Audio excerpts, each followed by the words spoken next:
So this is an Alonocara Jacob Freibergi peacock. As a youngster, they don't have any colour at all. Then as they start to mature, they develop these absolutely spectacular colours. They'll get beautiful bright blue through their face and fins. They'll get lovely striped body. They'll get a nice orangey yellow head. They're very beautifully temperamented. They're not an aggressive fish.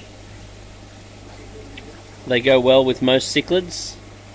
You've got to be careful having them with each other. They do chase each other a little bit. And don't have them with too aggressive a cichlid. Like if they're going to be with Mbuna, you want them with smaller Mbuna, because they're really not an aggressive species of fish. Very easy to keep, very easy to feed, and when you see them colour up, they really are spectacular.